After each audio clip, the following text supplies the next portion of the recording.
dando início ao nosso culto de louvor e adoração ao nosso Deus, convido você a se colocar de pé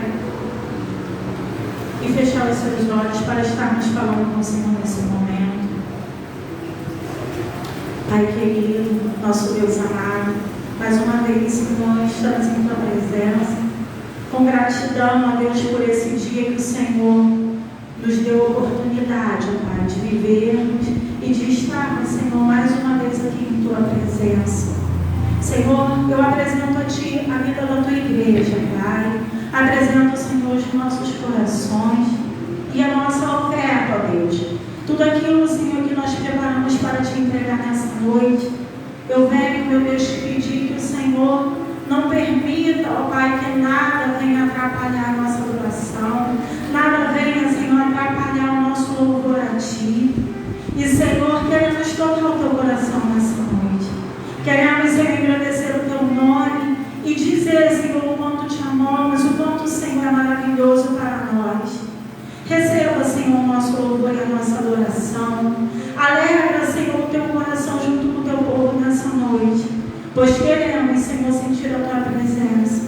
Te peço, Senhor, que o Senhor tenha liberdade em nosso meio para cumprir, ó Deus, o Teu querer em nosso meio, em nome de Jesus, ó Pai. Amém. A nossa primeira canção tem por título Ele Não Desiste. E essa canção eu escolhi e, na verdade, eu queria fazer dessa canção uma dedicatória aos meus irmãos que estão aqui, aqueles que estão assistindo em casa. E eu creio que, como esse vídeo vai para a internet, muitas pessoas futuramente vão assistir. E eu creio no poder desse evangelho que é cantado, que é pregado, o evangelho de Cristo, o poder de salvação, o poder de Deus nas nossas vidas. E esta canção fala sobre um Deus que nos ama de forma que às vezes nós mesmos deixamos de acreditar em nós, deixamos de acreditar que nós vamos conseguir caminhando, mas ainda bem que o amor de Deus é dessa maneira, que mesmo quando a gente não tem mais fé em nós mesmos, o Senhor, Ele não desiste. Eu ofereço essa canção àqueles irmãos que estão se sentindo fracos, doentes espiritualmente, sem forças para caminhar. Eu já estive nessa situação.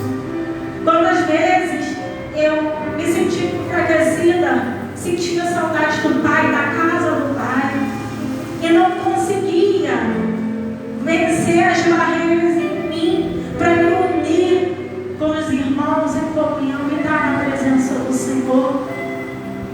E eu quero dizer que se esse amor do Senhor não me alcançasse de maneira, se o Senhor desistisse de mim, hoje eu não estaria aqui louvando e bendizendo o nome do meu Deus. Então eu ofereço essa canção a você que está com o coração ferido, abatido, parecendo estar se sentindo sem força. Quero que você saiba que o Senhor não desiste de você. E o Senhor te chama para perto. O Senhor te espera dos braços dele. Vamos adorar o Senhor com essa canção.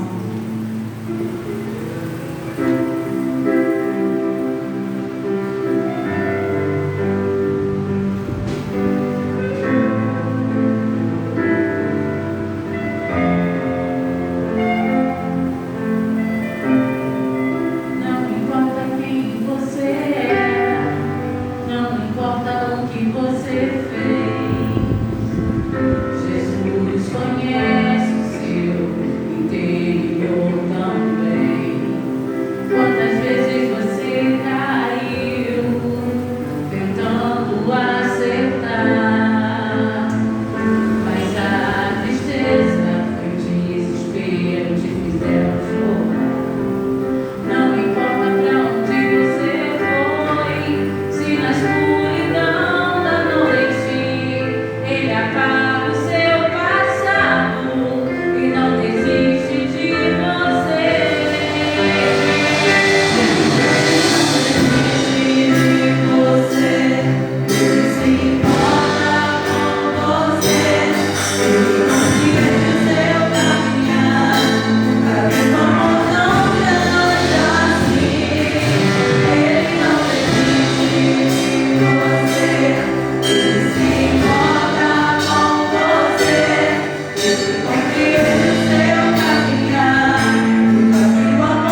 estar aqui na consagração.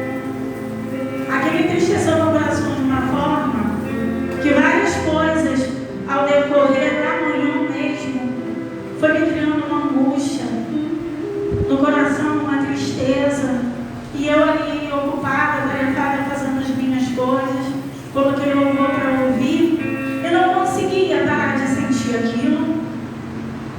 Eu comecei na minha mente a falar com o Senhor, pedindo que o Senhor tivesse misericórdia e me desse mais gratidão a Ele.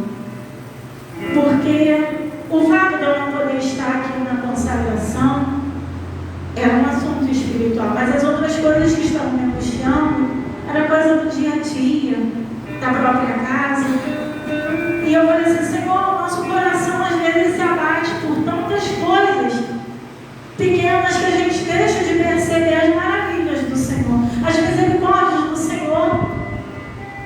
Essa manhã que o Senhor me deu, eu com saúde, e a minha alma abatida, sentindo uma angústia, uma tristeza, ao invés de me alegrar no Senhor.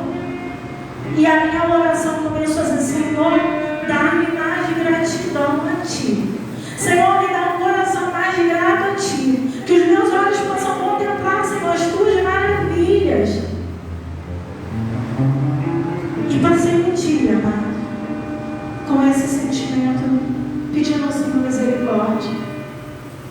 Aí o Senhor me deu em 1 Pedro, capítulo 2, versículo 11, que diz assim: Amados, peço-vos como a peregrinos e forasteiros, que vos abstenhais das concupiscências da carne que combatem contra a alma. A nossa carne, amado, ela é uma batalha todos os dias contra o nosso espírito. Ela tenta nos abater, seja com o pecado, seja cegar os nossos olhos espirituais para que não possamos ver as maravilhas do Senhor. Mas nós somos peregrinos e forasteiros aqui nessa terra. Nós vivemos aqui nesse mundo, mas nós não somos do mundo. Amados, vocês podem declarar isso no seu coração: eu não pertenço a esse mundo, eu sou cidadão do céu. Eu sou cidadão do céu. E não sei até quando eu vou peregrinar aqui, mas eu sei que muito em breve eu vou povoar o céu. Aleluia, em nome de Jesus. Muito em breve a igreja do Senhor vai povoar o céu. Então que a nossa luta contra a carne, contra aquela batalha diária que tenta abater as nossas almas e nos entristecer e tirar a alegria do ouvido do Senhor, que nós possamos ter em mente que é tudo passageiro. Nós somos cidadãos do céu e é o céu que é o nosso lugar. Amém? Vamos cantar mais uma canção que fala do amor tão grande do nosso Deus por nós.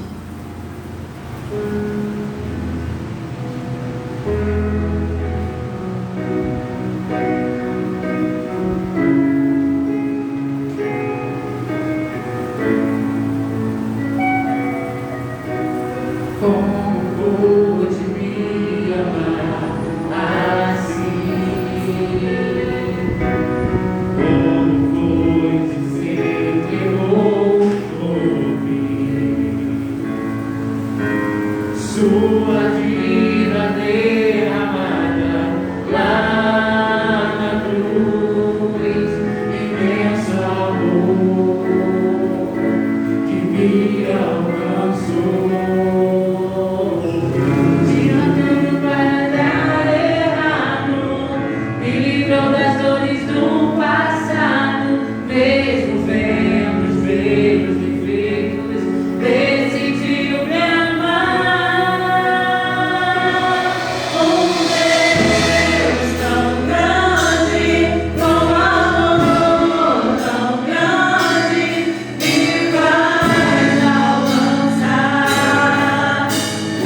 você verá, meu filho, coisas grandes que eu tenho feito e que vou fazer.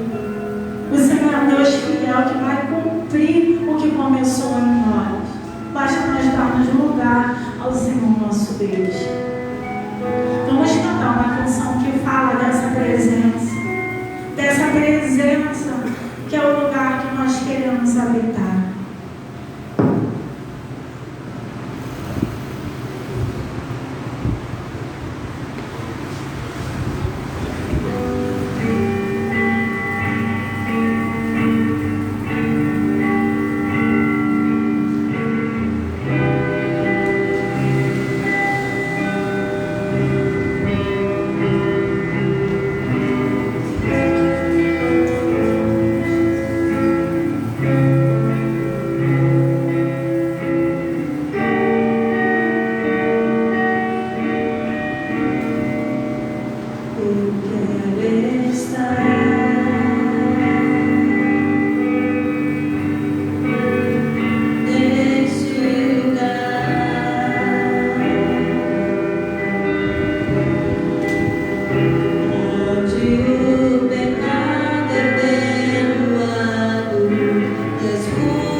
Aleluia. Nós vamos cantar uma canção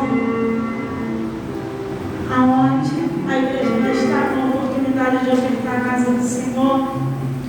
Temos por hábito cantar canções mais agitadas, mais alegres, mas hoje eu escolhi uma canção, na verdade um clássico, que a Sinaia falou: quem não conhece, grande é o Senhor, que todos cantam de geração em geração, mas que não perde a beleza, porque é uma canção que declara a grandeza do nosso Deus, que nós reconhecemos que o Senhor, Ele é grande e que Ele é digno de louvor, Ele que é digno de todo louvor e de toda adoração. Vamos exaltar o nome do Senhor com essa canção e convido o obreiro a estar aqui à frente, para que a igreja possa ofertar a casa do Senhor.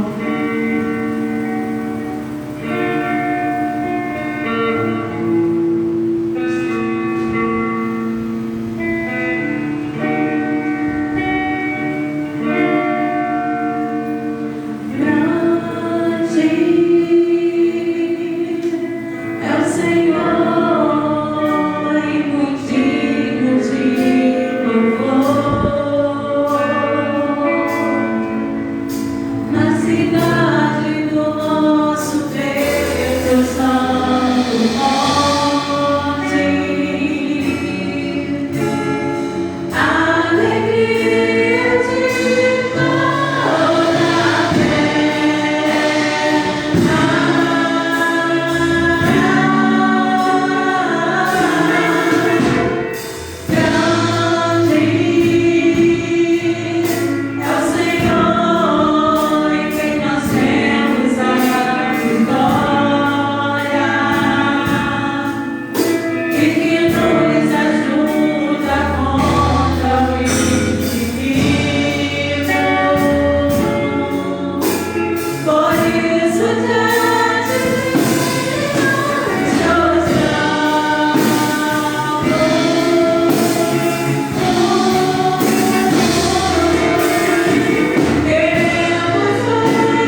Pai, eu quero te agradecer por tua presença aqui nesse lugar. Te agradeço por tudo que o Senhor já tem feito. Nessa noite eu entrego a vida do pastor em tuas mãos, Senhor Deus. Que ele venha ser um canal de bênção para as nossas vidas, Senhor Deus.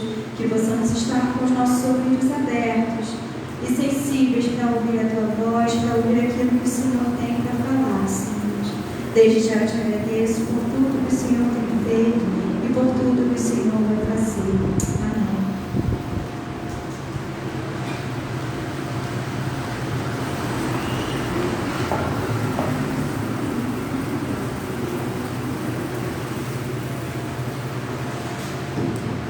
Amém. Amém. Mais sobre os irmãos. Amém?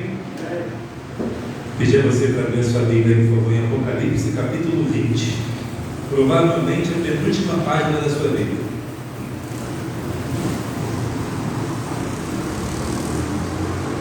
Apocalipse, capítulo 20.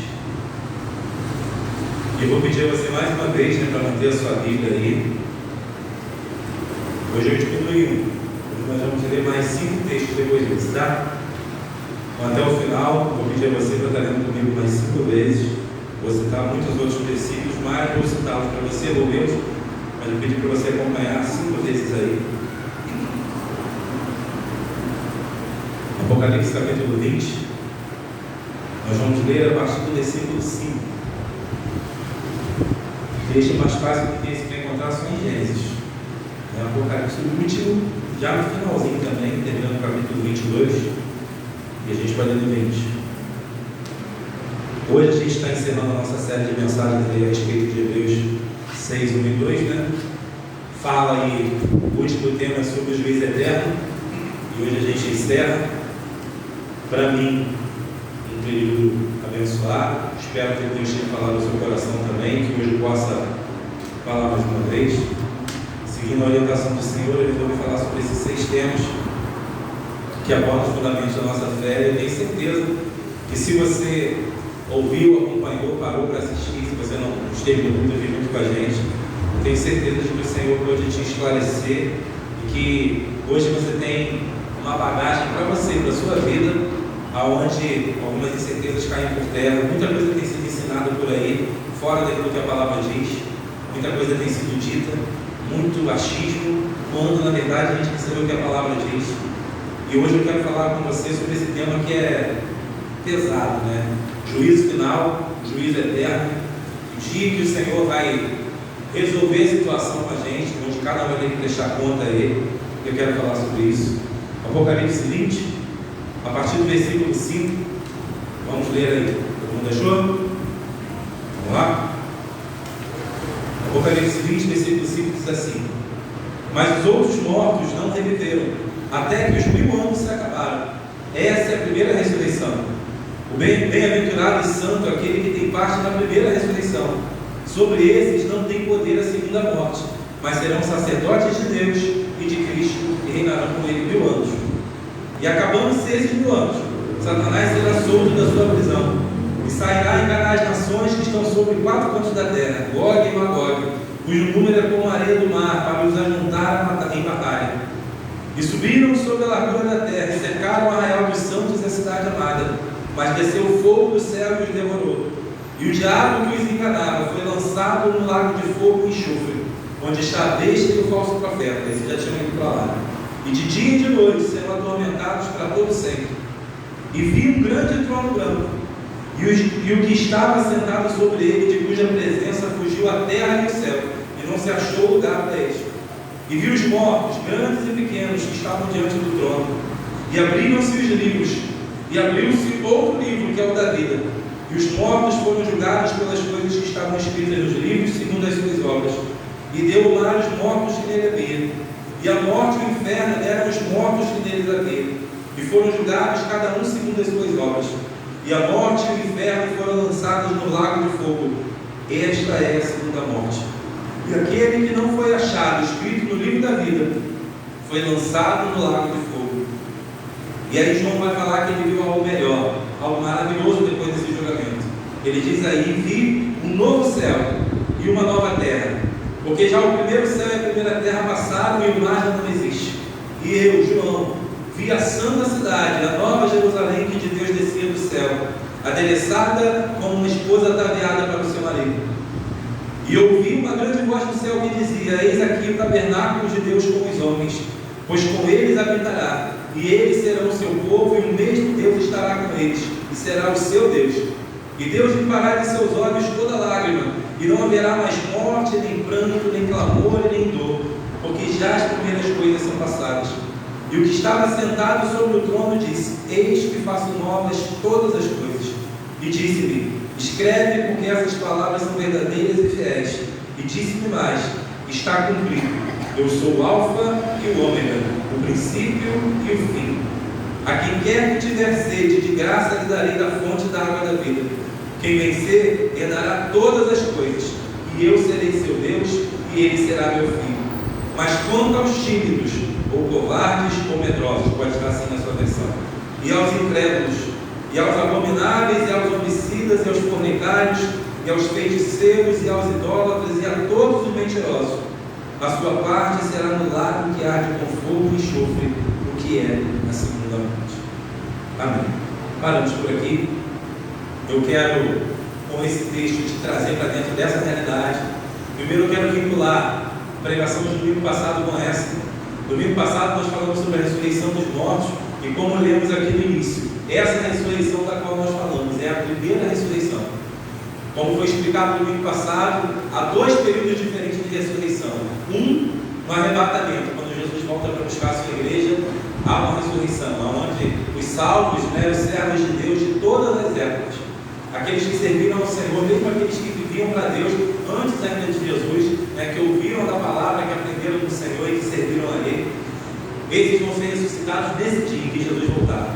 Eles serão ressuscitados, encontrarão nas nuvens com aqueles servos de Deus que estão vivos e serão arrebatados, terão seu corpo transformado, e nas nuvens se encontrarão os que estavam mortos e ressuscitaram, os servos de Deus, e os servos de Deus que estavam vivos vão se encontrar nas nuvens já com o corpo transformado. Estaremos com o Senhor, e aí o processo vai seguir em frente.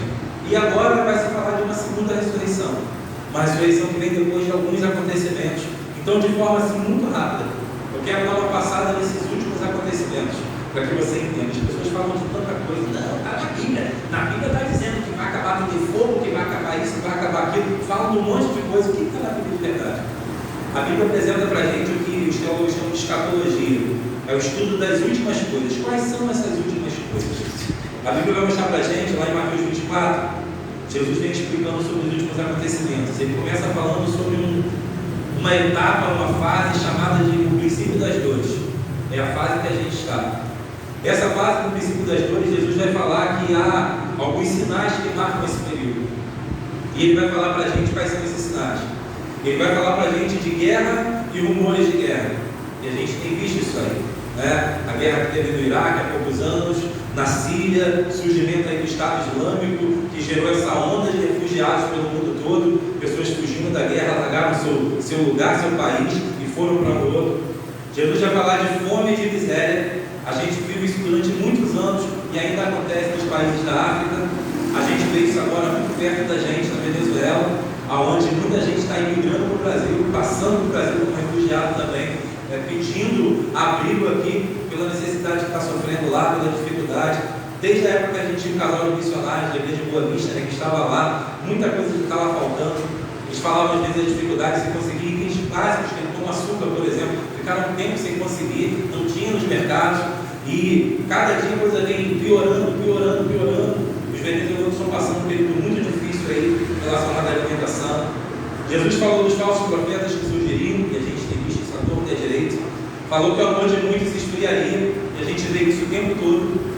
A coisa mais normal do mundo hoje em dia é você passar por gente que foi assassinada e está ali o corpo jogado no chão. E tudo que as pessoas fazem é meter a mão no bolso, pegar um celular, ficar filmando, fazer live, tirar foto, tirar selfie. O negócio está assim horrível. Você vê alguém batendo no outro, um homem batendo numa mulher, e as pessoas hoje tudo que querem fazer é filmar. O amor das pessoas se esfriou.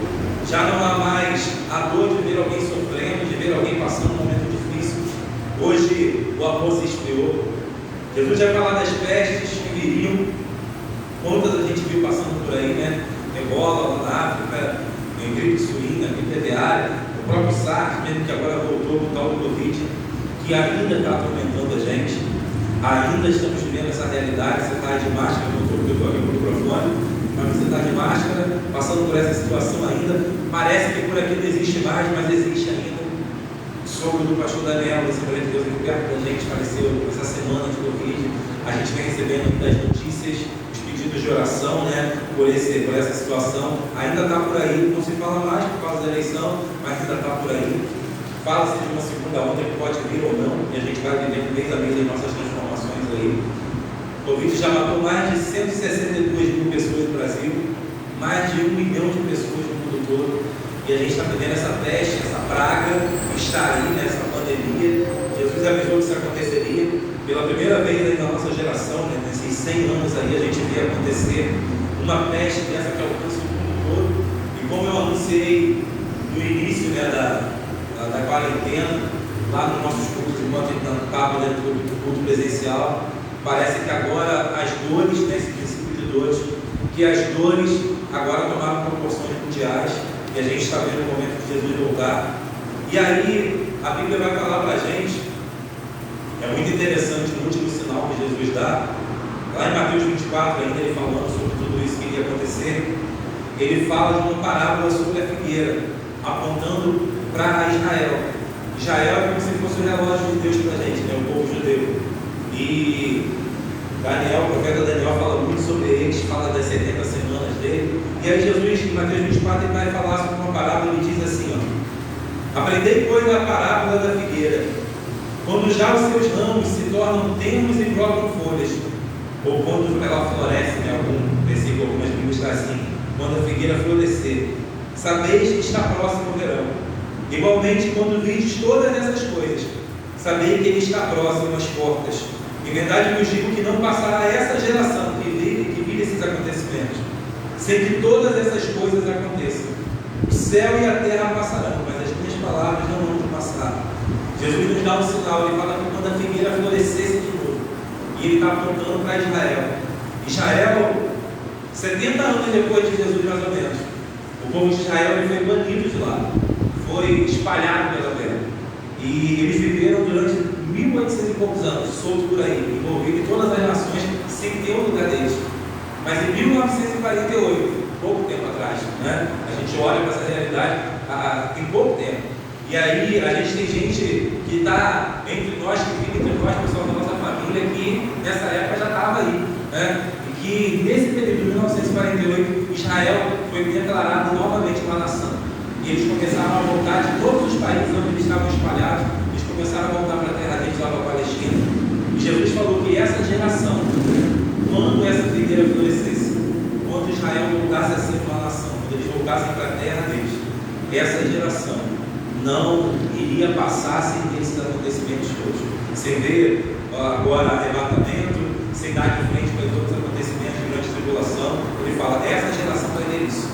E nós estamos vivendo isso. Em 1948, Israel voltou a ser uma nação, a figueira floresceu e ele fala, o verão está próximo. Jesus está às portas, está voltando, e a gente está vivendo isso. Então, depois do princípio de dores, o que acontece? A Bíblia vai apresentar para a gente que Jesus vai voltar e vai arrebatar a sua igreja. Foi o que nós falamos semana passada.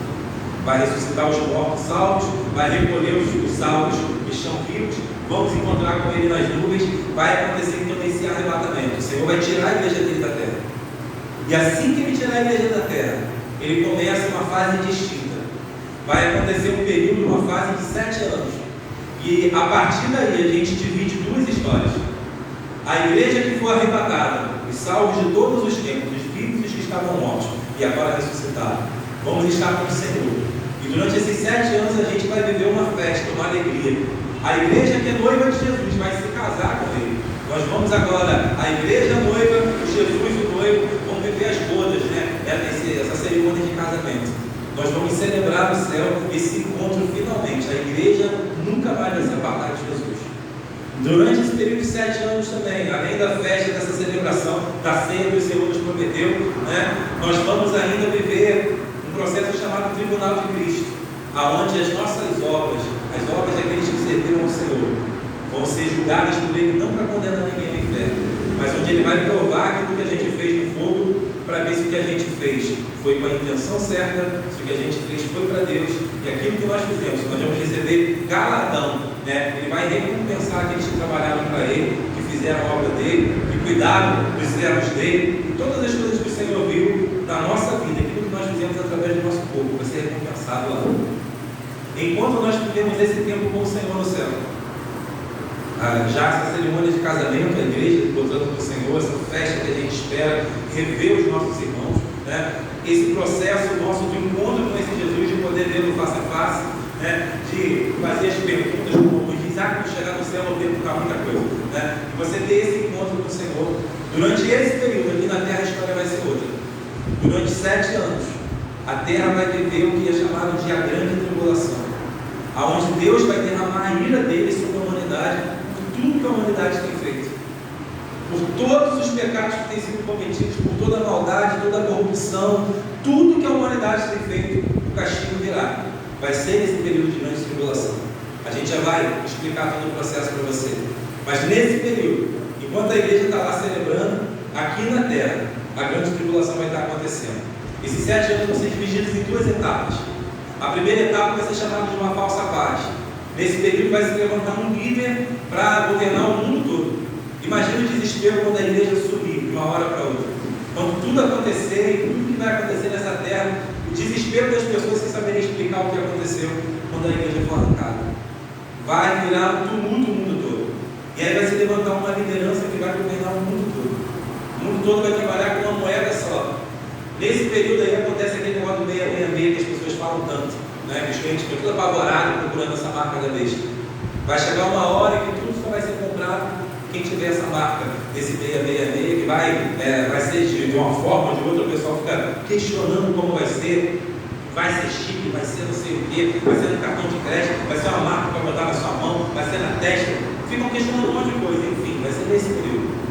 E aí, quando chegar na metade desses 7 anos, aquele que está governando, uma cara de bonzinho que parecia a solução para todo mundo, ele vai mostrar quem ele realmente é, o anticristo, e aí vai começar a fazer crueldade com a humanidade. Mas o pior de tudo que a humanidade vai estar sofrendo não é o que o diabo possa fazer, o que o anticristo, a besta, seja lá quem for possa fazer. A ira de Deus vai estar sendo derramada sobre a humanidade. E esse período vai ser terrível, onde muita gente vai morrer. Quase todos os castigos, os cálices que são derramados, aqui as taças que são derramadas, vão demonstrar que 1/3 da humanidade vai morrer a cada catástrofe dessa. Tem 6 bilhões, vai passar para 4. Então, 4, vai diminuir mais 1,5. Vão ficar ali 2,5, 2 bilhões e meio. Tudo vai ser assim. Pancada de muita gente morrendo junto. A gente está apavorado por ver 1 milhão de pessoas terem morrido no mundo. A coisa vai ser muito pior do que isso. A catástrofe vai vir uma sobre a outra, porque o Senhor vai mandar para justificar, para fazer a justiça dele. E aí, nessa grande tribulação, o sofrimento vai ser tremendo, como nunca se viu, como nunca se viu na história, como nunca aconteceu. O Senhor vai fazer isso. E aí, no fim desses 7 anos, diz que o nosso Senhor ele vai vir. E aí eu já me volto com você para o texto que nós lemos. A gente está se localizando aí. Se você olhar lá no versículo 1, capítulo 20, a gente leu a partir do 5, mas dá uma olhadinha no 1. Ele fala: e vi descer do céu um anjo que tinha a chave do abismo e uma grande cadeia na sua mão. Ele prendeu o dragão, a antiga serpente, lembra a serpente do Éden? Que é o diabo, Satanás, e amarrou por 1000 anos. O diabo vai ser preso, e durante 1000 anos o Senhor vai governar aqui na terra. Diz que o Senhor, junto com a sua igreja, nós lemos isso aí, no versículo 6, bem-aventurado e santo aquele que tem parte na primeira ressurreição. Lembra? Aqueles que ressuscitaram para se encontrar com Jesus no céu. Sobre esses não tem poder a segunda morte, mas serão sacerdotes de Deus e de Cristo, e reinarão com ele 1000 anos. Junto com Jesus, a igreja vai reinar por 1000 anos. Aqui nessa terra dele, o Senhor vai reinar por 1000 anos, e aí sim vai haver um reino de justiça. Satanás vai estar aprisionado e não vai estar atormentando a humanidade. E durante 1000 anos a gente vai reinar junto com o Senhor. Caramba, pastor, 1000 anos? Mas isso é muito tempo. A gente vai ter toda uma eternidade.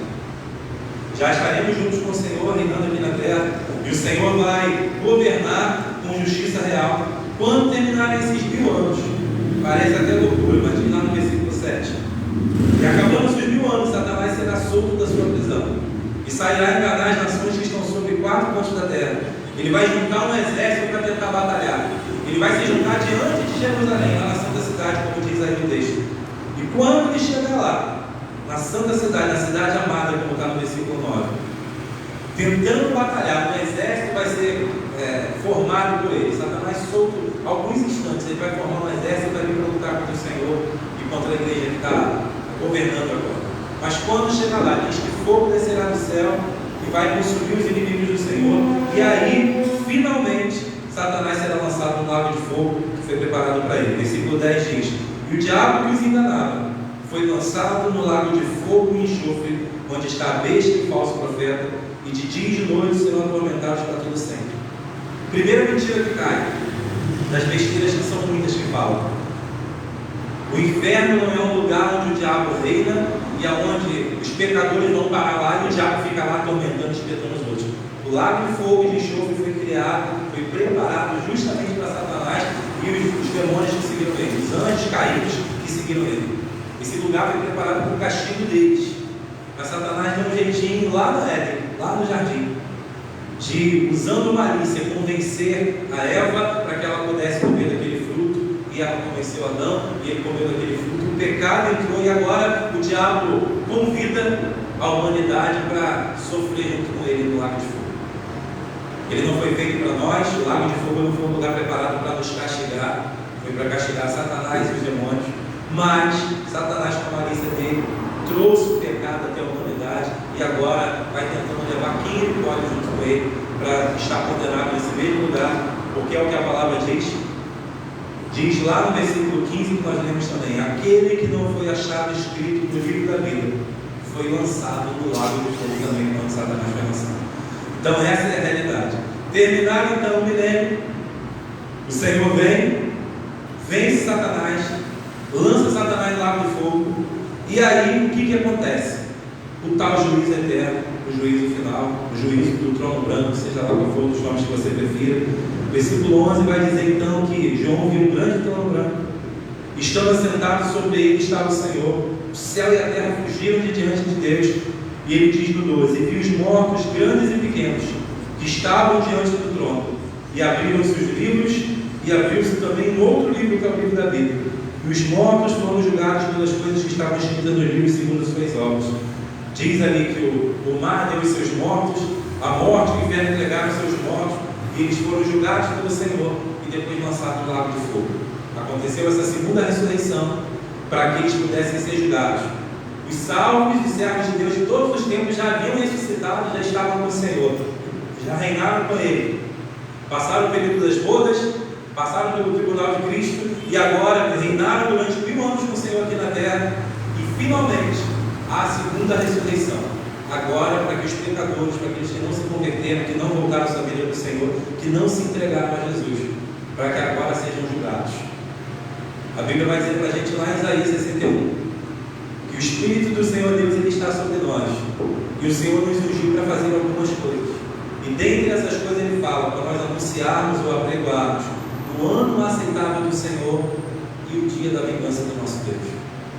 Durante anos eu tenho falado muito aqui nesse lugar sobre esse ano aceitável do Senhor, sobre esse período grande de oportunidade que o Senhor tem nos dado para que a misericórdia dele e a graça do Senhor nos acompanhe, nos alcance, nos transforme e nos conduza para o céu, para que a gente, se morrer no Senhor, ressuscite nesse dia, e se estiver vivo no Senhor, seja arrebatado por Ele. Mas a palavra também diz que há não só esse ano aceitável, mas o dia da vingança do nosso Deus. E hoje preciso te falar sobre esse dia, um dia em que o Senhor vai julgar os mortos, os vivos, um dia em que o Senhor vai lançar no lago de fogo, que foi preparado para Satanás e os seus anjos. Vai lançar ali naquele lugar aqueles que não quiseram viver para Deus, que não quiseram mudar de vida. Hoje a gente vai falar sobre esse inferno. Hoje a gente vai falar sobre esse lugar de condenação. Apesar de que muitos dizem que o inferno é aqui mesmo, apesar de muita gente dizer que o inferno não existe, ele é real. E eu vou te mostrar isso na palavra hoje. E é um lugar terrível, um lugar de sofrimento e de ranger de dente, um lugar de dor, um lugar de angústia, um lugar terrível. E esse último tema nosso hoje trata sobre isso. O dia em que Deus irá julgar e lançar nesse lugar de sofrimento Muita gente. A gente precisa entender essa realidade. E a gente precisa tomar uma atitude real, sincera, concreta, para não ir para esse lugar. A condenação veio sobre toda a humanidade por causa do pecado. Romanos 3:23 vai dizer que todos pecaram, todos nós, e fomos destituídos da glória, da presença de Deus. E agora nosso lugar seria esse de sofrimento. Mas o Senhor tem um plano para a gente. Eu sei que Ele quer nos livrar. Agora, não há como fugir da realidade de que há um juízo final. Eu quero te mostrar isso, porque a Bíblia está recheada de textos que falam sobre isso. A gente prefere pular e ler os outros que falam de bênção, mas esses textos estão aí. Eu vou começar a citá-los, daqui a pouco a gente vai ler o primeiro junto, tá bom? Em Eclesiastes 11:9 diz assim: alegra-te, jovem, na tua mocidade, e recreia-se o teu coração nos dias da tua mocidade, e anda pelos caminhos do teu coração e pela vista dos seus olhos. Mas sabe, porém, que por todas essas coisas te trará Deus a juízo. Um dia a gente vai prestar conta. Na nossa juventude a gente quer aproveitar tudo, desfrutar de tudo, conhecer tudo, descobrir as coisas, os prazeres da vida. E Ele fala: vai, viva a tua vida, seja feliz, mas lembra de uma coisa: um dia você vai prestar conta a Deus de tudo isso. Então pensa no que você vai fazer, cuidado.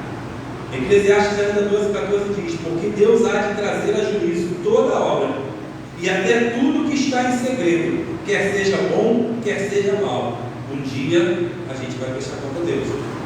Jeremias 25:31 diz, Salmo 96:15 diz assim: ante a face do Senhor, porque vem a julgar a terra, julgará o mundo com justiça e os povos com sua verdade. Quanta gente diz: mas Deus é amor, Deus não vai lançar ninguém no inferno. Mas Ele é justo, e Ele vai julgar com a sua justiça que é perfeita. Ele vai julgar as nações.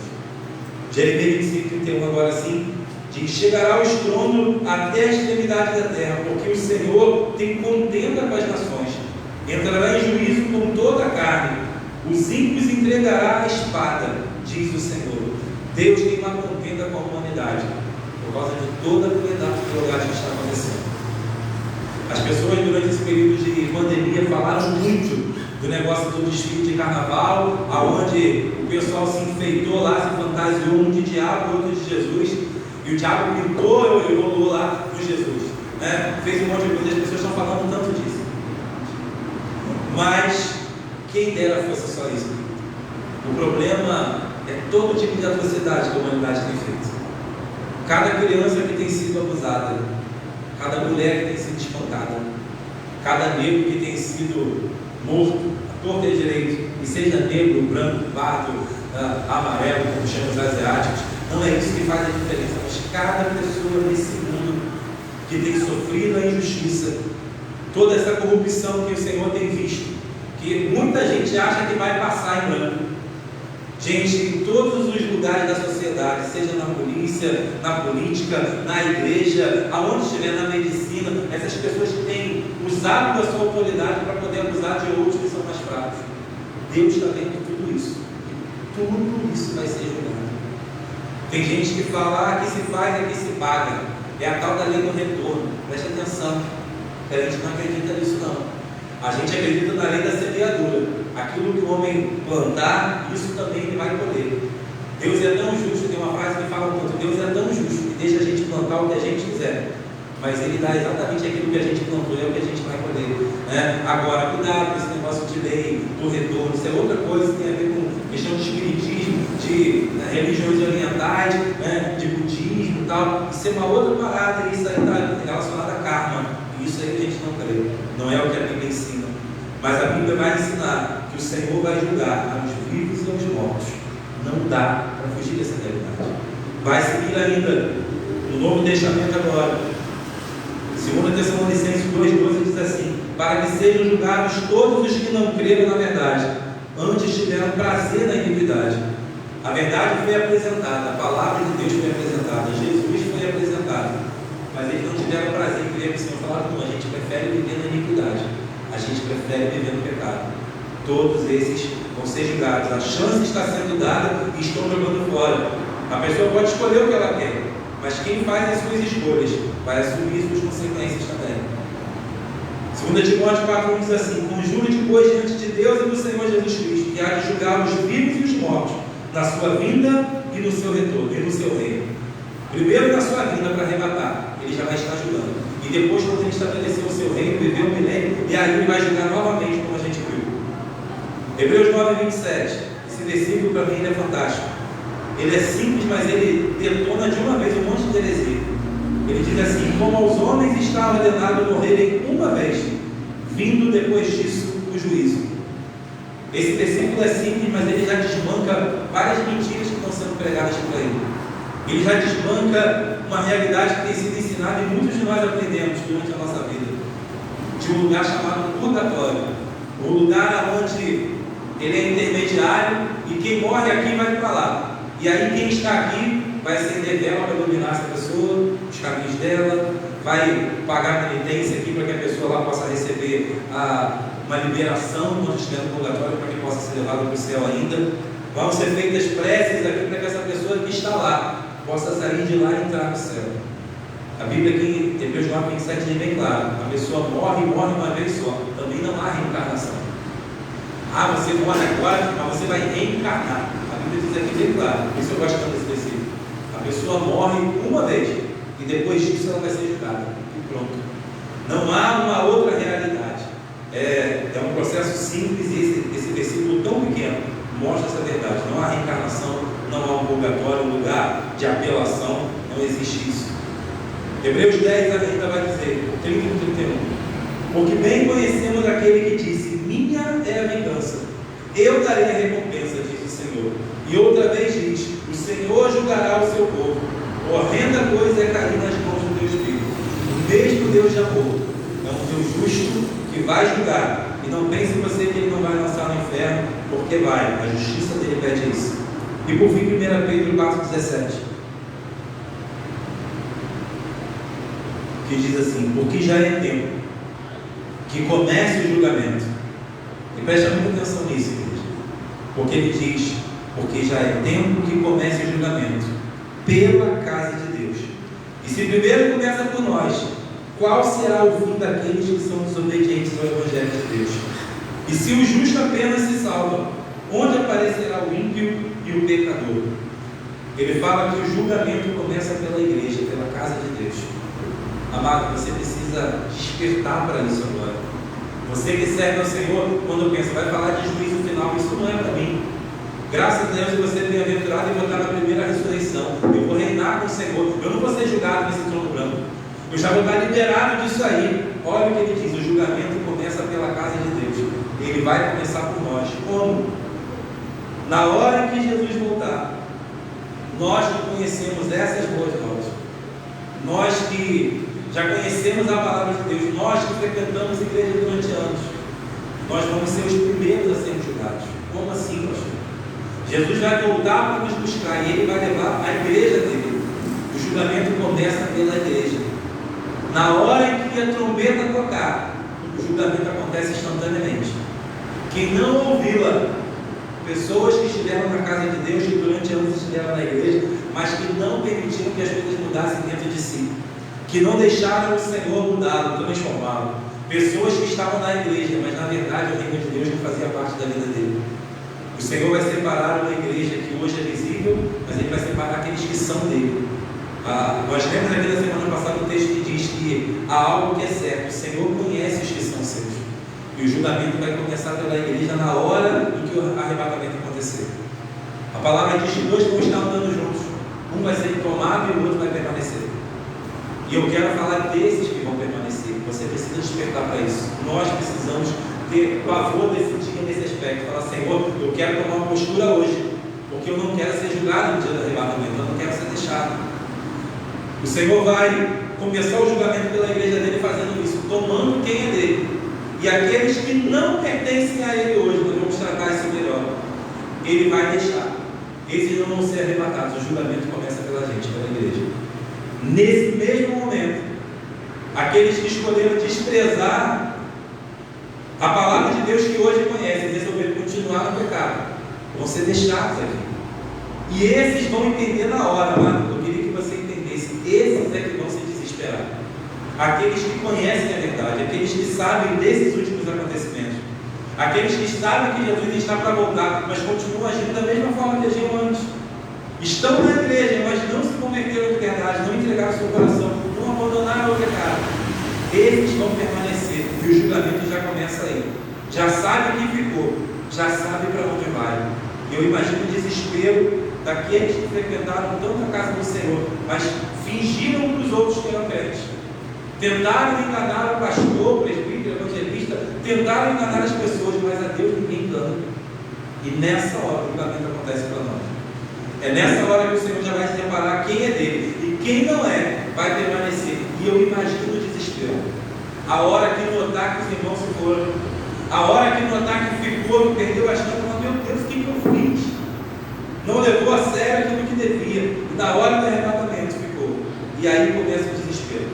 Eu quero ler com você Mateus capítulo 11. O primeiro texto aí que eu peço para você abrir, como eu disse, vão ser 5. Mateus capítulo 11.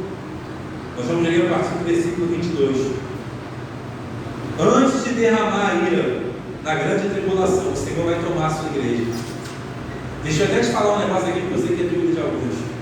Tem gente que fala que o arrebatamento vai ser antes da grande tribulação, como a gente acredita. Tem gente que fala que vai ser no meio da grande tribulação. Lembra? 3 anos e meio de falsa paz. Quando o aperto vai começar, no que diz respeito ao anticristo, porque o aperto já vai estar acontecendo há muito tempo por causa da ira de Deus sendo derramada, das catástrofes que vão acontecer. Mas tem gente que acha que a igreja vai passar por esse período de sofrimento inicial, e quando o anticristo for se manifestar, aí sim a igreja vai ser arrebatada. E tem gente que acha que a igreja vai ser arrebatada depois da grande tribulação, que vai enfrentar tudo. A palavra diz para a gente algumas coisas, eu quero só citar para você aqui. Daniel 12 diz assim: naquele tempo se levantará Miguel, o grande príncipe que se levanta pelos filhos do teu povo, e haverá um tempo de angústia que nunca houve, desde que houve nação até aquele tempo. Mas naquele tempo livrar-se-á o teu povo, todo aquele que se achar escrito no livro da vida. Está dizendo aqui que a gente vai ser arrancado antes desse sofrimento. Não faz sentido isso, a gente sofrer o castigo da humanidade se o Senhor nos perdoa.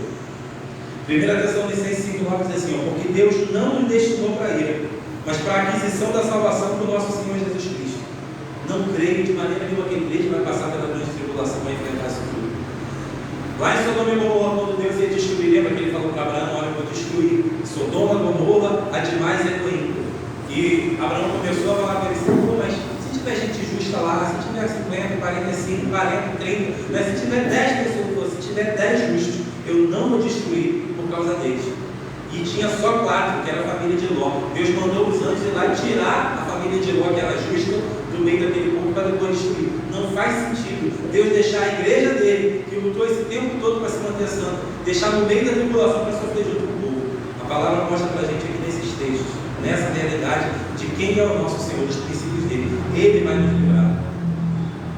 A gente, com os nossos filhos, já lida assim. Você procura saber quem foi que errou para não castigar todo mundo. Mas a nossa falta de entendimento, de conhecimento, 2, 3 filhos quem tem, você acaba batendo em todo mundo para aquele que foi culpado não deixar de pagar o preço. A gente acaba sendo injusto, né? Bate em quem não fez nada, né? Por causa dos outros, um acaba apanhando que não fez nada. Só que Deus, ele sabe. A gente faz isso porque a gente não sabe qual dos filhos que aprontou, mas Deus sabe exatamente o que foi. E ele vai tirar a igreja para poder castigar. Vai ser assim que a palavra nos mostra. Então o arrebatamento vai ser grande antes da grande tribulação. Voltando, desse julgamento que vai haver para nós, o Senhor, ele vai nos livrar dessa grande tribulação, nos arrebatando. Mas aqueles que ficarem da igreja, que conhecem a palavra, mas vivem a vida toda errada, fazem o contrário daquilo que sabem que é o correto, né? Esses daí vão ser julgados, e aí começa a tristeza. Mateus capítulo 11.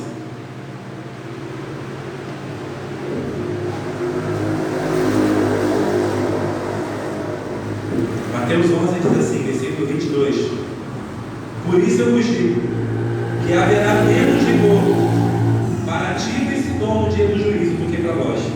Isso aqui Jesus estava falando lá na cidade dele, Nazaré. Ele chega lá e as pessoas estavam ouvindo onde ele fez os milagres, lá em Cafarnaum, onde ele fez os milagres todos, e o pessoal, mesmo assim, estava sendo incrédulo, mesmo com os milagres. Ele fala: olha, por isso eu vos digo que haverá menos rigor para Tiro e Sidom no dia do juízo do que para vós. E tu, Cafarnaum, que te ergues até os céus, serás abatida até os infernos.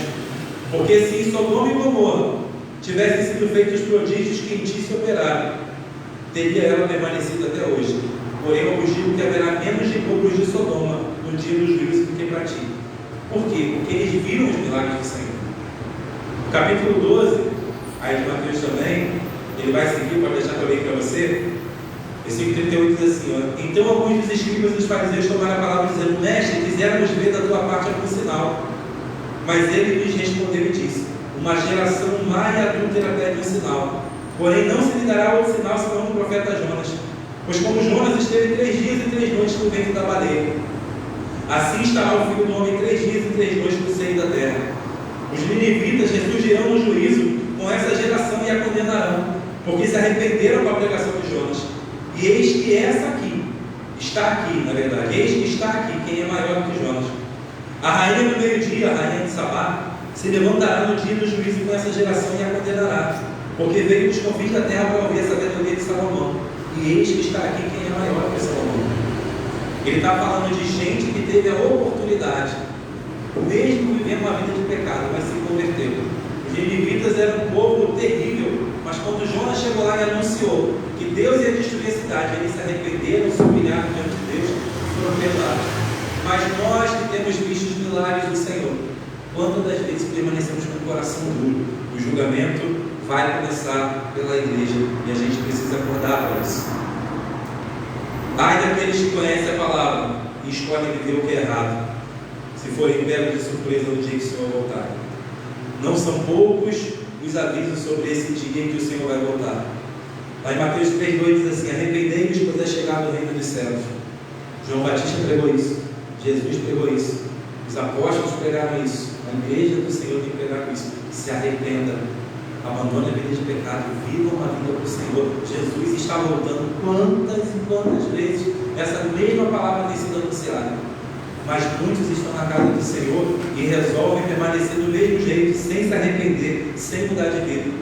Mateus 6,33 diz: Buscai primeiro o reino de Deus, dá prioridade para Ele. Buscai o reino de Deus e a sua justiça, e todas as demais coisas lhe serão acrescentadas. Mas a gente larga o reino de Deus e vive agarrado nas coisas desse mundo.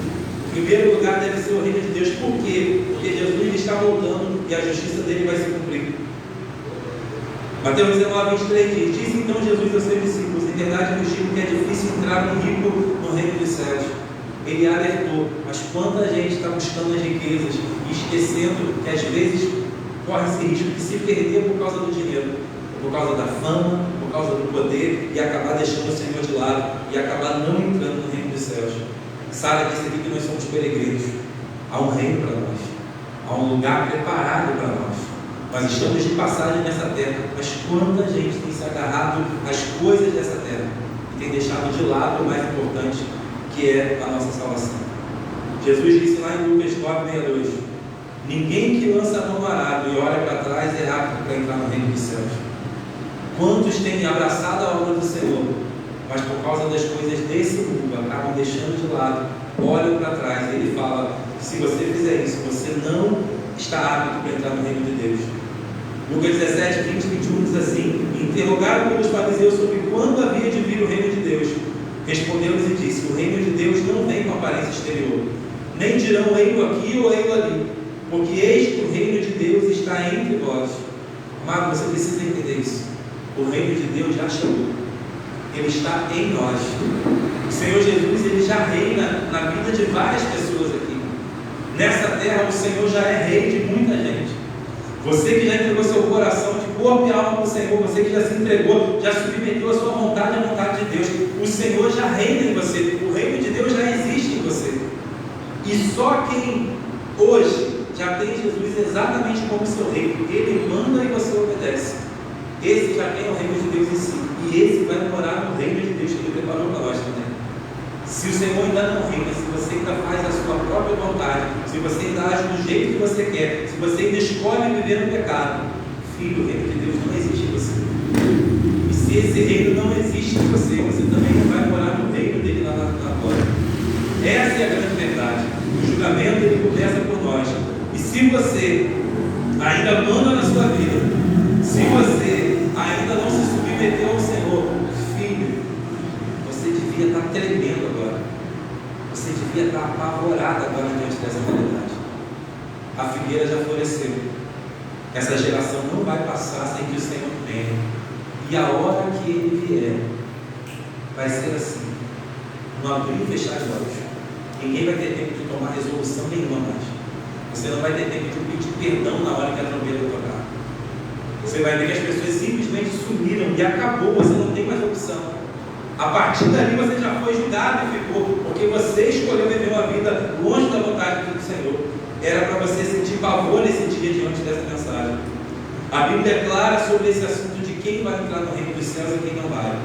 A gente leu uma primeira listinha no final do nosso texto, o texto que nós lemos em Apocalipse 20.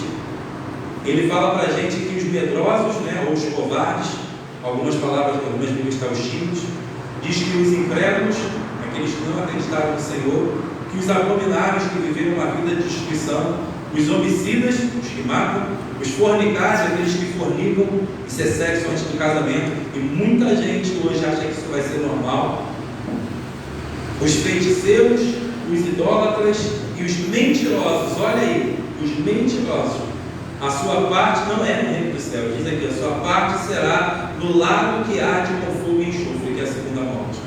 Esses não entram no reino dos céus. Preste atenção, é a primeira lista que o Senhor dá. A Bíblia é muito clara, mas ela traz outras.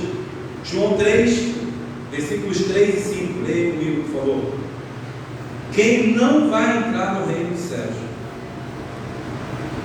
Estamos já chegando ao final. João 3, versículos 3 ao 5. Quem não entra no reino dos céus? Jesus vai deixar claro aqui. Jesus respondeu e disse: na verdade te digo, que aquele que não nascer de novo, não pode ver o reino de Deus. Nicodemos disse para ele então: como pode um homem nascer sendo velho? Porventura pode tornar a entrar no ventre da sua mãe e nascer? Jesus respondeu: na verdade te digo, que aquele que não nascer da água e do Espírito, não pode entrar no reino de Deus. Aquele que não nascer de novo, aquele que não se tornar uma nova criatura diante do Senhor, que as coisas velhas se passarem e tudo se fizer novo na vida da pessoa, aquele que não for transformado, não importa quanto tempo permaneceu na igreja, mas se você permanece do mesmo jeito que você chegou, se você não foi transformado, se você não nasceu de novo, você não vai ver o reino de Deus. Você precisa permitir que o Senhor faça essa obra em você. Você precisa abandonar o pecado e viver uma vida diferente, senão você não vai ver o reino de Deus. Terceiro texto para a gente ler junto, 1 Coríntios. 1 Coríntios capítulo 6. Já é o terceiro, vou faltar só mais dois. Quem não vai entrar no reino dos céus? Aquele que quiser continuar agindo errado, praticando as mesmas coisas. 1 Coríntios capítulo 6, versículo 9. Não sabeis que os injustos não vão de herdar o reino de Deus? Não erreis, nem os devassos, são os imorais, nem os idólatras, nem os adúlteros, nem os efeminados e nem os sodomitas. Isso fala de homossexuais. Nem os ladrões, nem os avarentos, nem os bêbados, nem os maldizentes. Fala aí dos caluniadores, aqueles que falam mal dos outros. Nem os roubadores, ladrões, herdarão o reino de Deus. E é o que alguns têm sido. Preste atenção nisso. Ele fecha aqui um pacote, uma lista, aonde o Senhor diz: esses não vão herdar o reino de Deus. Caramba, mas vai jogar no inferno. Pois é, quem chegar nesse momento do juízo praticando essas coisas vai para o lago de fogo. A palavra é muito clara: não vão herdar o reino dos céus. Mas ele fala: tem uma esperança, e versículo 11, que alguns de vós têm sido, vocês tinham sido assim até aqui, mas vocês haveis sido lavados, mas haveis sido santificados, mas haveis sido justificados em nome do Senhor Jesus e pelo Espírito do nosso Deus. Todas as coisas me são lícitas, mas nem todas as coisas convêm. Todas as coisas me são lícitas, mas eu não vou me deixar dominar por nenhuma delas. Ele fala que quem está na prática dessas coisas, não vai herdar o reino dos céus, vai para o lago de fogo. Mas ele fala: há uma esperança, porque muitos de nós que hoje estamos na casa do Senhor, vivíamos na prática de algumas dessas coisas. mas nós fomos lavados pelo sangue de Jesus. Nós aceitamos o perdão do Senhor, nós entregamos nossa vida para Ele, nós fomos justificados. Esses pecados do passado já não mandam mais na gente. O sangue do Senhor Jesus nos purificou de todo pecado, e por causa disso, nós vivemos uma vida nova diante do Senhor. Abandonou-se tudo isso, deixou-se tudo isso para trás, e agora a gente vive uma vida para Deus. Se você vive essa realidade, seu lugar é o reino dos céus. Não importa o que você cometeu no passado, se você abandonou, se você vive uma vida nova, nova criatura você é, não há mais condenação para você. Mas se você permanece na prática desses pecados, filho, não tem jeito, não vai herdar o reino dos céus. Não adianta falarem por aí como você tem falado, a gente precisa atualizar a Bíblia, porque as pessoas vivem nessas situações e a gente precisa entender, não há esse processo. O Senhor não vai baixar a qualidade, o nível da santidade dele. O Senhor não vai baixar o nível da nossa pecaminosidade para que a gente possa ficar confortável, continuar vivendo no pecado e mesmo assim ir para o céu. Deus nunca vai fazer isso. Não há como você mudar essa palavra. Ele diz: passará o céu e a terra, mas a minha palavra não passará. Não dá para atualizar. Não dá para você mudar o que a palavra diz. Diz bem claramente: não herdarão o reino de Deus. O outro texto, Gálatas capítulo 5, segue para frente mais um pouquinho. Segue na direção de Apocalipse aí. Gálatas capítulo 5. Penúltimo texto que a gente vai ler junto. Gálatas capítulo 5, versículo 16. Gálatas 5, 16.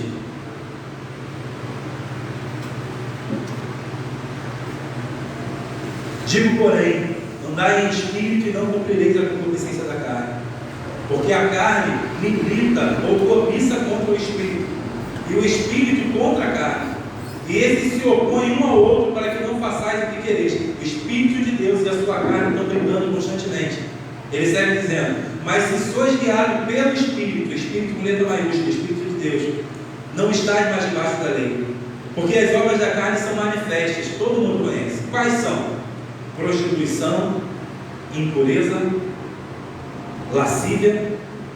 A prostituição fala de imoralidade sexual, não é só de você receber dinheiro para fazer sexo, mas de imoralidade sexual. A lascívia está falando de ações indecentes, é aquela parada que você chama também de abrasamento, é aquela coisa do namoro onde você começa a se esquentar e fazer um monte de coisa que não é para fazer. Lascívia fala disso. Vai falar aí mais para frente quais são outras obras da carne: emulações, iras, pelejas. Isso aí fala de brigas, de ciumeiras, de desunião. Ele vai continuar falando das heresias, as invejas, homicídios, bebedices, glutonarias e coisas semelhantes a essas, acerca das quais eu vos declaro que já antes vos disse que os que cometem tais coisas não herdarão o reino de Deus. Isso fica muito claro. Quem vive na prática dessas coisas não adianta, não vai herdar o reino de Deus. Qual é a nossa atitude então? Então terminou, não tem jeito. A palavra vai dizer para a gente que é uma solução que Deus providenciou. E eu termino aqui falando sobre essa solução. O texto de Ezequiel, o último texto que eu vou ler aqui com você, quero ler com você. Ezequiel, capítulo 18. E não vou mais te perturbar para acompanhar comigo. Ezequiel, capítulo 18.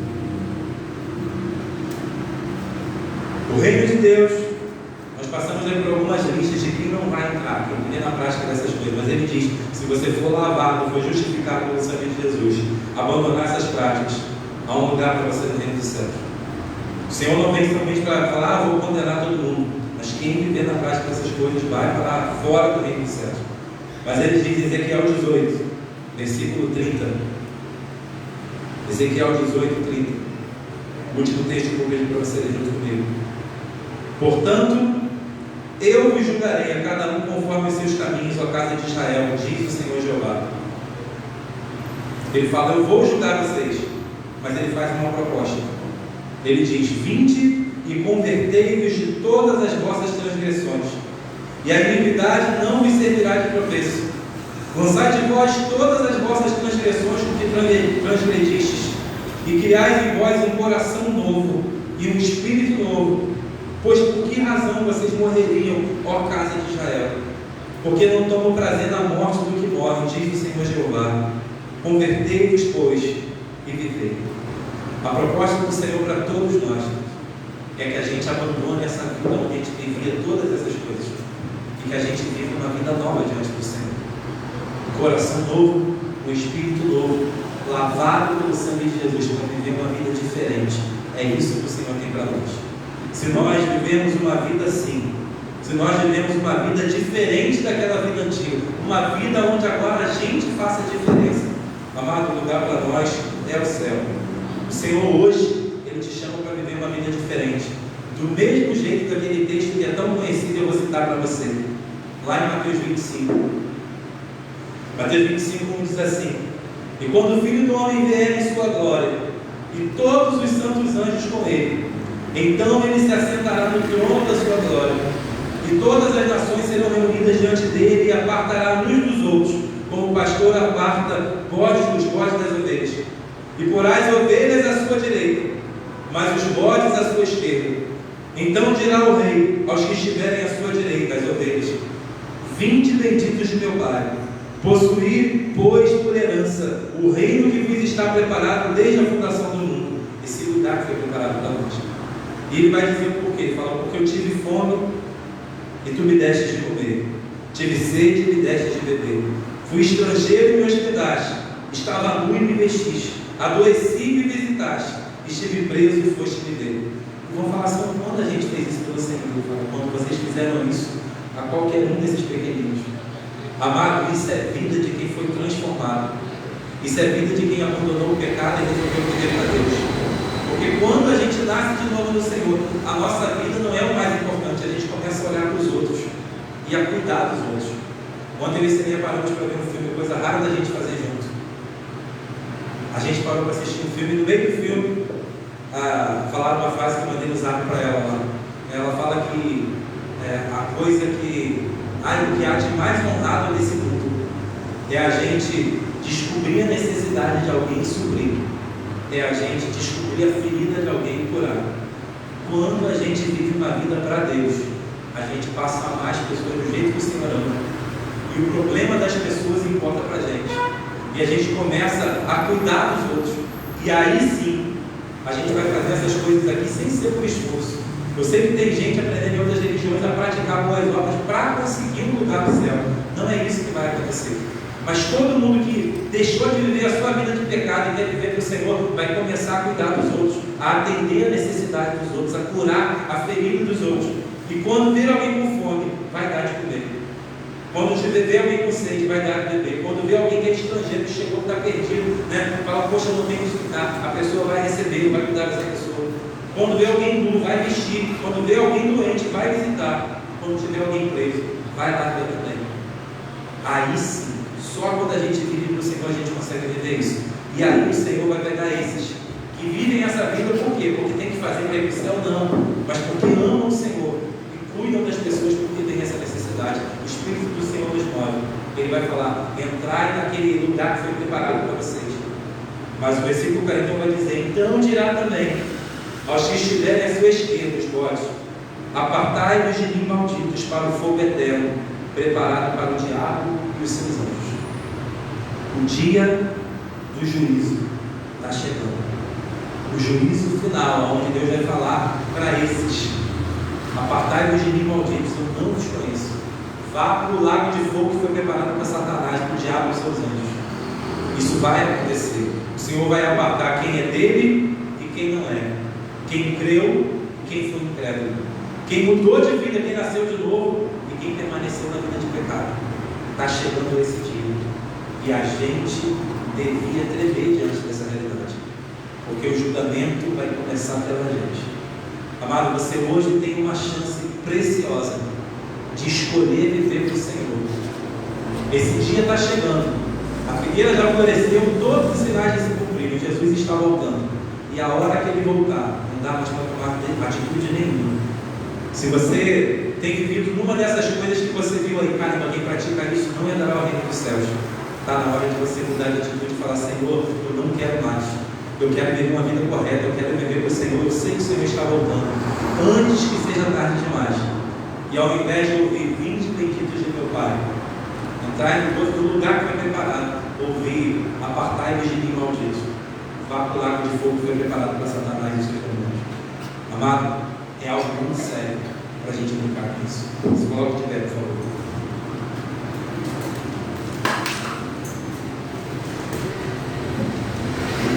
Eu quero orar com você nessa noite, que quer tomar uma decisão diante de Deus e falar: Senhor, eu não quero morrer assim, eu não quero a segunda morte, eu não quero ir para o inferno, eu não quero ir para o inferno, Senhor.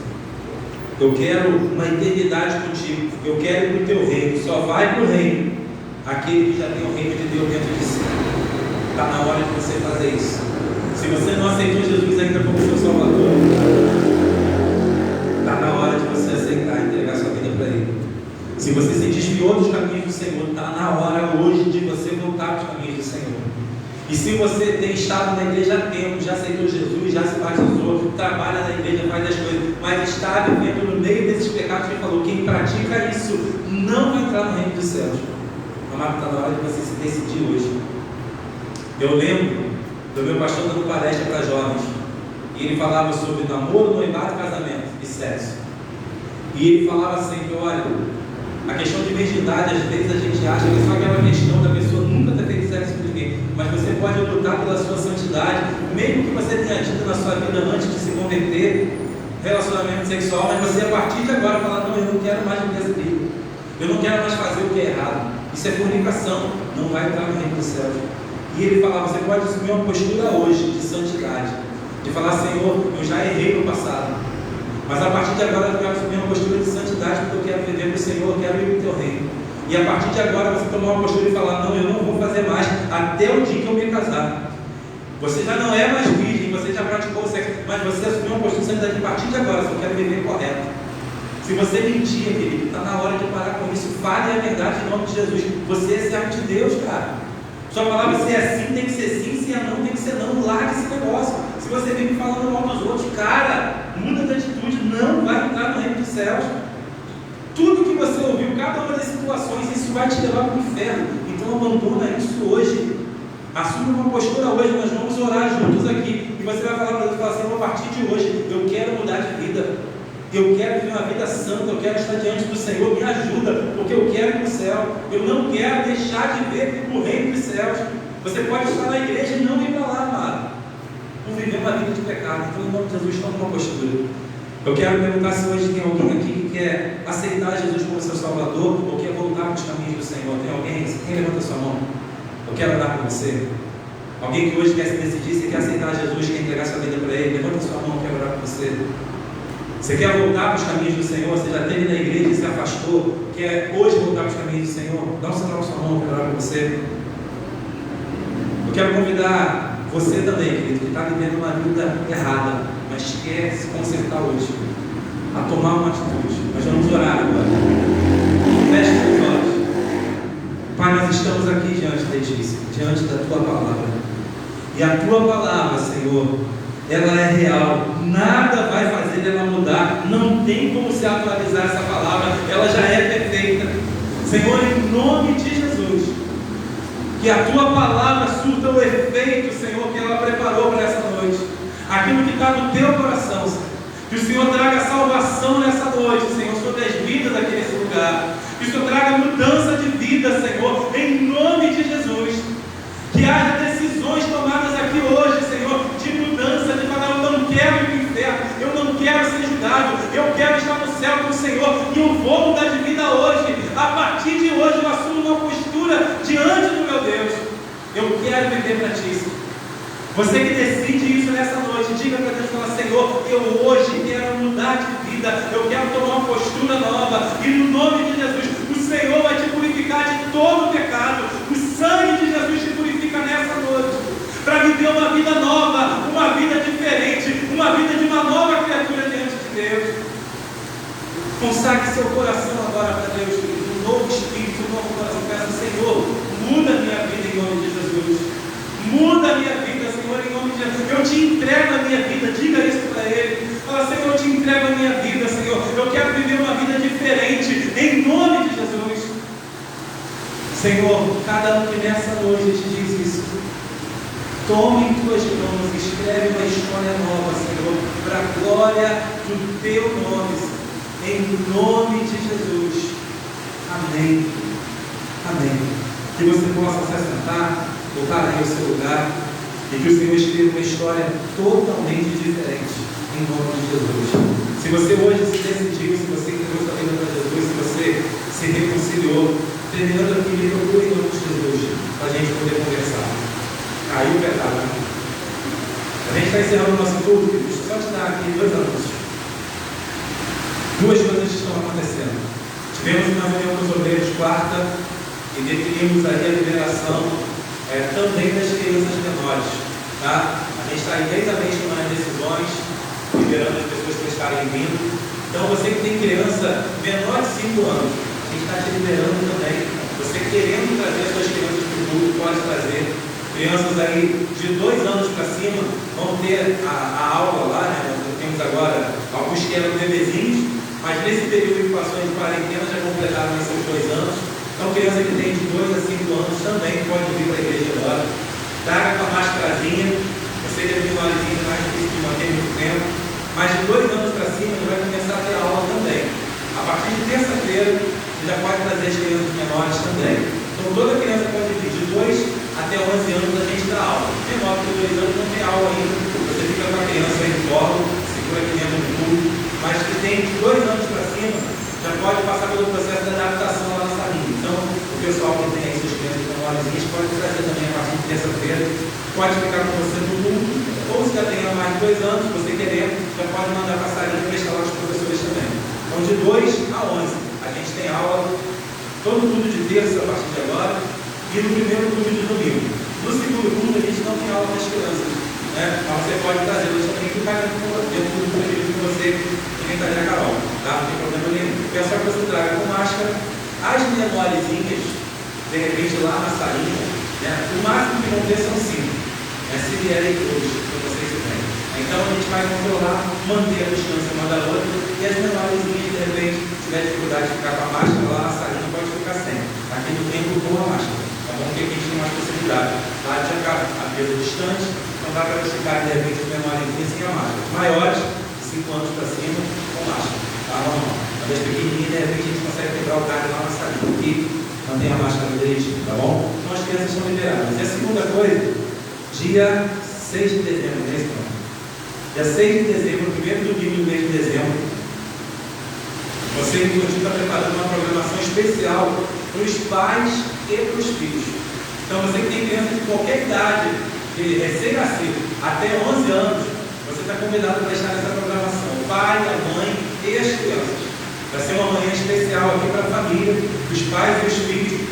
Criança, tá? Até 11 anos. 12 anos para cima já é adolescente. Aí é outro departamento, tá? O departamento infantil está fazendo a programação para todas as crianças de 0 a 11 anos, junto com os seus pais. O pai e a mãe estão convidados para vir também. Nós vamos ter aqui o café da manhã, começa às 8 horas da manhã. Café da manhã, depois 2 palestras que nós vamos ter, e vai terminar com um almoço, um churrasco aí, tudo 0 a 800. Tá? Café da manhã, as palestras e o almoço. Não tem que pagar nada, não tem que trazer nada, mas é tudo bancado aqui pelo departamento infantil para filhos e pais. Tá bom? A gente quer convidar você a estar aqui com a gente, passar essa manhã abençoada com a gente, ouvir. A gente está tendo um momento muito difícil relacionado às nossas crianças. Você precisa despertar. Então, venha estar com a gente, venha tomar esse café, assistir aqui as palestras, participar com a gente, terminar com um almoço, um churrasco abençoado também. E aí depois você volta para casa para ter o culto da noite. Não é domingo agora não, dia 6 de dezembro. Tá bom? Então, por favor, se comunique aí com a Cássia, combine com ela direitinho, fale quem vem, fala a Cássia, vem aqui eu, meu marido, minhas 2 crianças e tal. Não precisa pagar nada. É gratuito, a gente quer investir nas famílias, nas nossas crianças. Elas passaram muito tempo sem ter contato com a palavra. A gente está precisando de muita ajuda dos pais para alcançar essas crianças e tratar delas. Então, por favor, participe com a gente no nome de Jesus, tá bom? Você que vai assistir aí também, está convidado a estar com a gente. Se você tem criança nessa idade, de 0 a 11 anos, venha participar conosco, só comunique com a gente também, para a gente se preparar para ter alimentação para todo mundo, para receber todo mundo em nome de Jesus. Amém? Fique de pé, por favor. Nós vamos interpretar a bênção e o culto vai estar encerrado em nome de Jesus. Você que está com a gente hoje visitando, volte outras vezes. Prazer ter você aqui conosco, viu? Que você vem estar com a gente outras vezes. Culto terça-feira, 19 às 19 horas, e domingo, às 4 horas e às 6h30. São 2 cultos. Quem está com a gente em nome de Jesus. Amém? Estenda suas mãos por quem vai receber. Nós vamos impetrar a bênção e o culto vai estar encerrado em nome de Jesus. Que o amor de Deus, a graça salvadora que está em Cristo Jesus, a comunhão e a consolação que emana do Santo Espírito de Deus, que seja conosco com o povo de Deus espalhado em toda a face da terra. A igreja diz: Amém. Nosso culto está encerrado em nome de Jesus.